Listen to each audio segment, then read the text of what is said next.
Hi once again, everybody, and welcome to another University of Houston Alumni Association video. Today we're speaking with Richard Rawson. He's the president of Administaff and a proud UH alum. Richard, thanks for joining us. Oh, you bet, Tom. Thanks for inviting me to be here. This is a great place. I always love coming back to my alma mater, and I was actually over here earlier today for a meeting and a little presentation with speaking to the executive MBA program over in the Bauer College, and so it was fun. It's great to be here as always. All right, we'll get to that in a minute, but first, how did you get to the University of Houston? Oh, okay, that's a very interesting story. After I graduated from high school, I went to a couple of different colleges and ended up not knowing what I wanted to do, so I kind of quit going in the day and started going at night. I lived in San Antonio, Texas, and got an opportunity to transfer with the company that I was working for. And they had two openings, one in Austin and one in Houston. And the one in Houston came fit for me, so I ended up moving to Houston in 1969. And started to come here to the University of Houston at night school because I was still, trying to figure out what I wanted to do when I grew up. And so long story short, in September of 1970, I said, you know what, I know what I want to do now. And so I left my full-time job and stayed on part-time with the company and started coming here full-time, and graduated in May of 72 with a degree in finance. All right, now you said you finally knew what you wanted to do. What was that realization like as a collegiate student?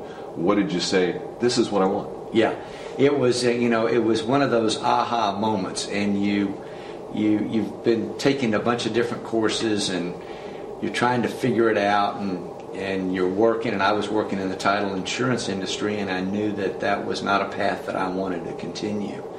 And so once I got an opportunity to go to my very first finance class here at University of Houston, that was when the light bulb came on. And I said, man, this is what I want to do. I want to be involved in finance. I love accounting.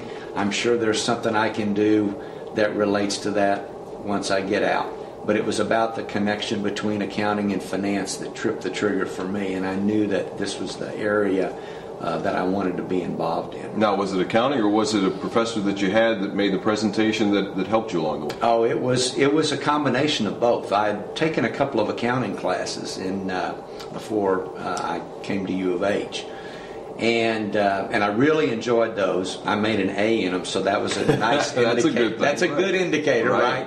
But then when I got into the finance class with Dr. Yeager, who was head of the finance department here at U of H at the time, I just seemed to connect with him and what he was saying, and how understanding the accounting income statement and a balance sheet and a statement of cash flows, how you could use that information and actually learn how to run a business with that information.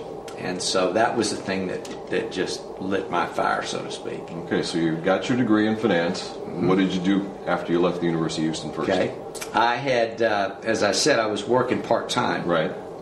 And in my last semester, I got a job working at a bank. And because my degree was in finance, I wanted to get involved in banking. I thought that was a great place for me to begin. And I did that for a while, but I also had created an opportunity to do some accounting and bookkeeping work for a couple of small businesses. And so I was doing that, and I was going to school, and I was working at the bank part-time, 40 hours a week, and then I graduated and started working 70 hours a week. That's usually the way it works. That's usually the way it works. And what happened then was the compensation really didn't change, because I went off hourly into salary. That's where they get you. And that's where it kind of came to roost, and I realized that within a short period of time that I could make more doing accounting and bookkeeping for small business on my own than I was working 70 hours a week at a bank. And that's when I made the decision, okay, I'm jumping into the deep end, and went into business for myself in the fall of 1972, after I'd graduated in May. So I had my own business for about 3.5 years, and one day I just said, you know what, this ain't all that it's cracked up to be. And I got an opportunity to go to work for a company as the assistant controller for a business forms manufacturing company here in Houston. And so I went into the corporate world, but now on the accounting and finance side, and that's kind of what launched the rest of my career. All right, so from that point, when you got back into the private sector, how did you become involved with Administaff?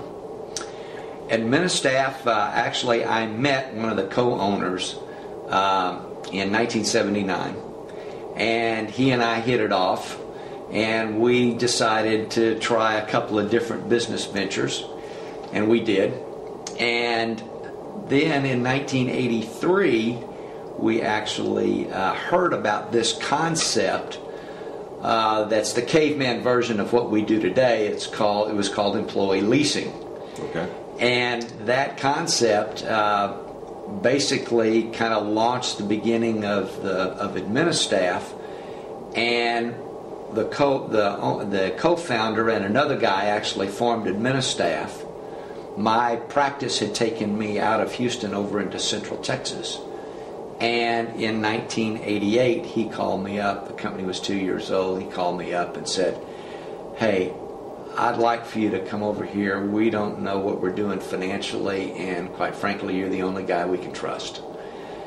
And so that's what started it. Administaff was a client of mine for about 8 or 9 months, and then in the fall of 1989, I came in and actually turned over my accounting practice to my partner, and said, "I'm going to go do this deal with Administaff because it's what I want to do."